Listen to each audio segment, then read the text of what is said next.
And joining us now is Jason Roberts, political scientist at University of North Carolina at Chapel Hill. Jason, thanks so much for joining us today.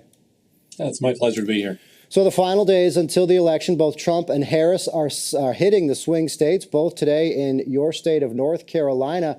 What else can they do at this point in order to gain more votes on Tuesday? Right now, it's just about getting their supporters to the polls. They hope these rallies will bring their supporters in, fire those people up, get them to go out, knock on doors, make phone calls, get people to the polls.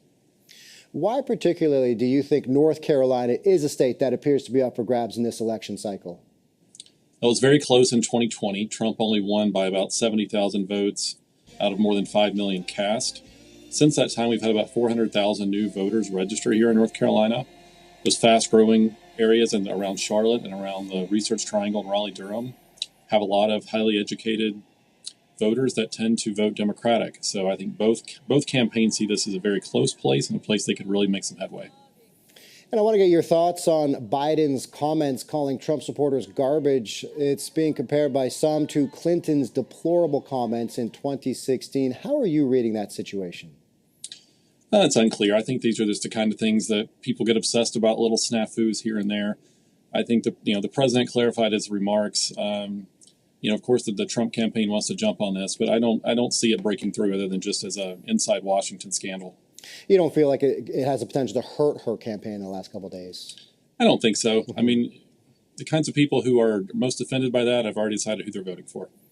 And in terms of deciding who they voted for at this point, do you feel like there are many undecided voters out there in this campaign? Or, as you pointed out earlier, is it just a point to get people to the polls and just numbers to the polls from the two sides?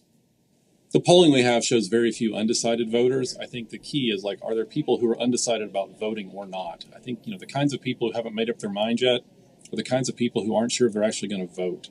And so it's both how do you get them to say they're on your side and then get them to go out and vote is the key.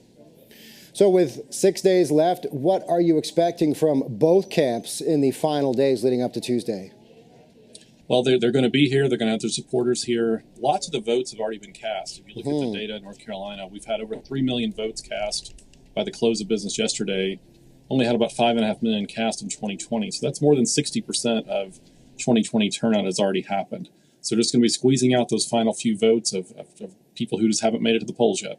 Yeah, we're also seeing record numbers of early voting in Georgia as well. Jason Roberts, political scientist at University of North Carolina at Chapel Hill. Greatly appreciate your time today. It's my pleasure. Thank you.